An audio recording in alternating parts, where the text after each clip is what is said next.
Friend, for the last couple of weeks, we have been talking about practical, mindful tools to get us through those hard days and seasons of life.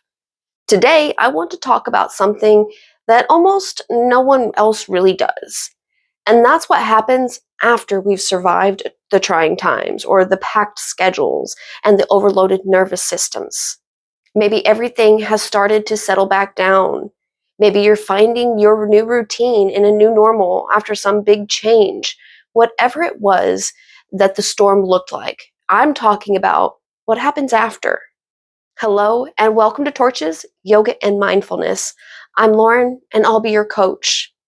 If you're curious about mindfulness, healing, and practical habits that actually work, you're in the right place because here we focus on simple but powerful practices grounded in ancient wisdom and modern science to care for both our mind and body. So make sure you hit the like and subscribe so you don't miss what's next.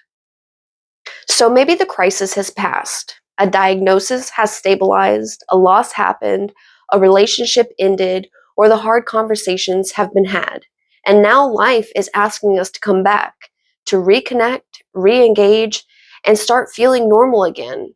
But instead, we find ourselves feeling numb, checked out, and disconnected. We are tired beyond just needing a good night's sleep. We carry grief, and maybe there's a little guilt and self-judgment that we aren't just snapping back into who we were before. Maybe there's thoughts like, I should feel better by now, or why do I still feel like this? If that's where you are right now, there is a very good chance that you are not failing. You're not stuck or broken, and there's also a very good chance that your nervous system is doing exactly what nervous systems do after prolonged stress. So today, I want to help put some words to what is going on there. Because sometimes healing doesn't start with doing more or just getting back at it and hoping that you can fake it till you make it. Sometimes healing starts when we finally understand what's actually happening with ourselves. First, I want to clarify by what I say when I mean hard seasons in life, as best I can, because there is no specific criteria, but you know it when you're in it. It can be something dramatic like grief, loss, illness, trauma, divorce, financial collapse, burnout, and so much more. But sometimes it doesn't look so dramatic on the outside at all. It's not always one big thing. Sometimes life just asks for more than our system can sustainably carry for too long. And there's something in that that bothers me because sometimes I'll hear someone finally start opening up about what they've been carrying. Maybe they're talking about how overwhelmed they've been, how their week has just been one thing after another, how they're exhausted, frustrated, discouraged. And then, right as they start getting honest, they'll catch themselves and say something like, but I mean, other people have it way worse than me, or, I guess it could be worse. And every time I hear that, my heart sinks a little because what I'm watching in real time is someone beginning to acknowledge their pain and then immediately talking themselves out of being allowed to feel it. We see this everywhere, especially on socials. Someone shares a post that they got in a car accident. Thankfully, no one was hurt, but like their car's totaled. The next day, their phone shatters. They find out their boss has completely flipped their schedule upside down. They burnt dinner. They haven't been able to sleep well. They're stressed and just maxed out. And sure enough, somewhere in the comments, there's always somebody ready to remind them that there are bigger problems in the world, that there are starving people in the world, some are fighting cancer, or just that somebody somewhere has it harder. Listen, perspective absolutely matters. It can humble us and it can even help us regulate. Perspective can help us to zoom out and reconnect with gratitude. But perspective was never meant to become self-abandonment because two things can be true at the same time. Someone else can absolutely be carrying something heavier, and you can still be allowed to feel what is heavy in your life. Someone else's struggle does not cancel your nervous system's experience. Someone else's pain does not make your overwhelm fake, and someone having it worse does not mean you have to minimize what your mind, your body, your heart has been carrying.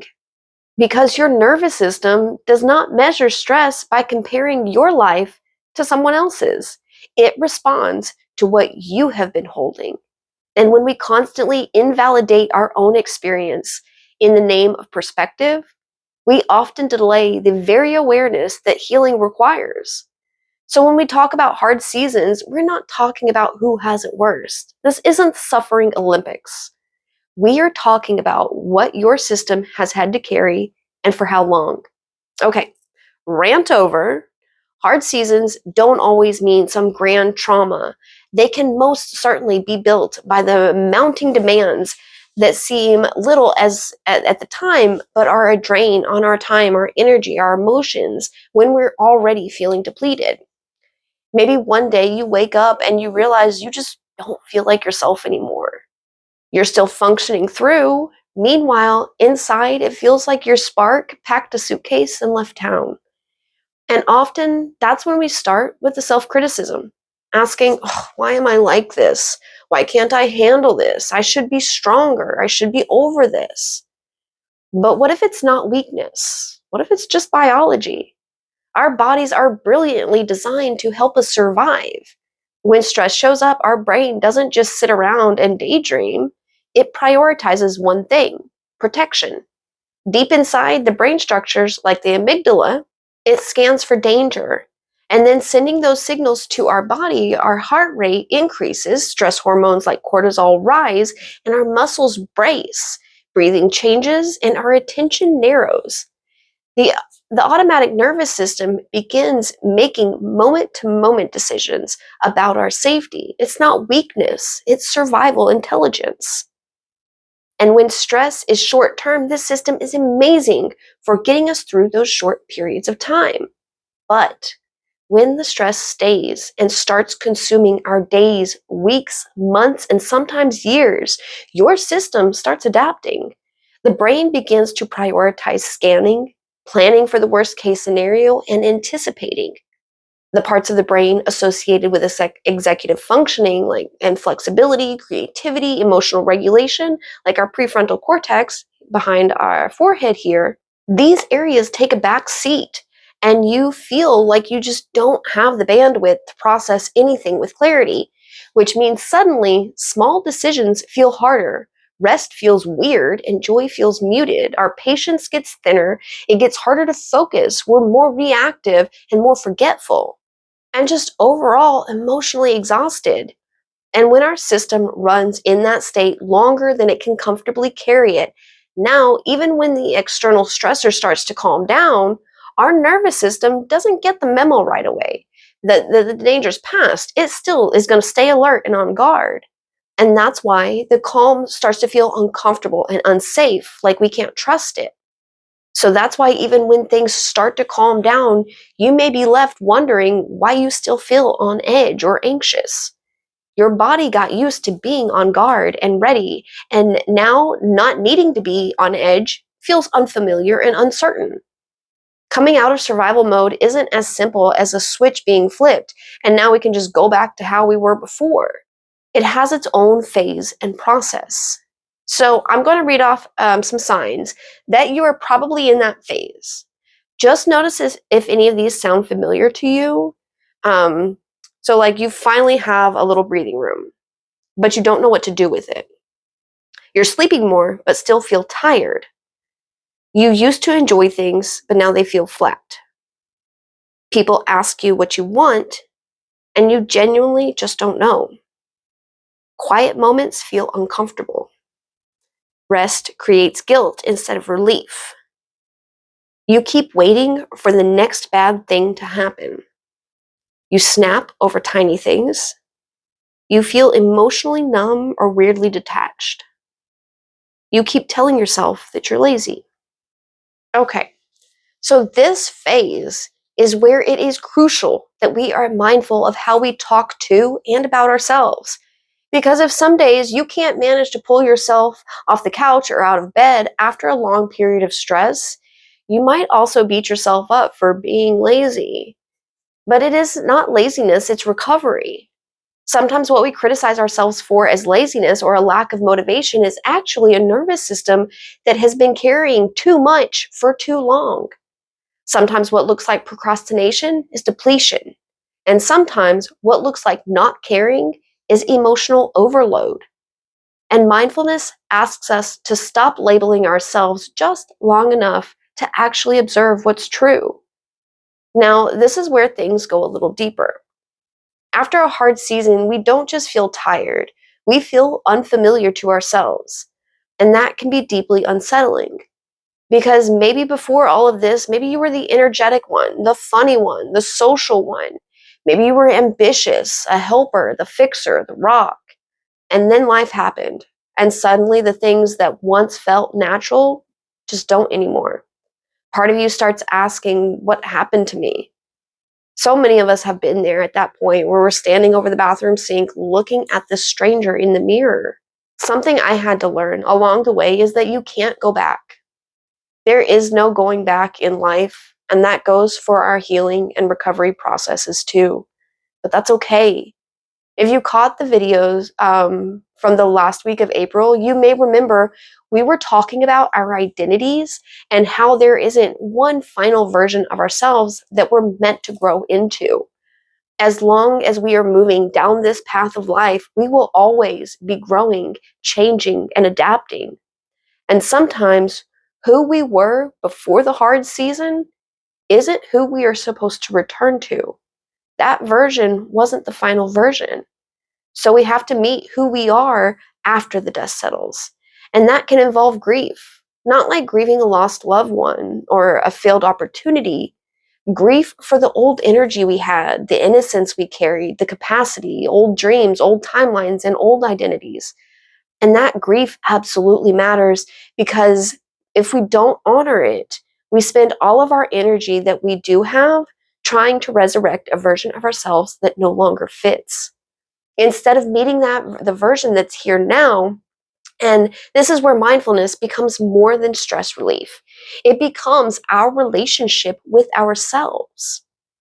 Okay, you know I'm not just here to dump all these hard truths on you. I, of course, also have a simple practice to help you move through this transition phase after the hard seasons. This isn't something that requires an hour or perfect focus. This is just a simple return. And if you can, wherever you are, pause with me for a moment. If you're driving, keep your eyes on the road and just listen. If you're home or somewhere where you can get comfortable, take a moment to have a seat. Relax your shoulders, let your jaw unclench, and soften your hands. No big dramatic body scan relaxation, just create a little space. Now slowly look around the room you are in, really looking at the objects in the room with you.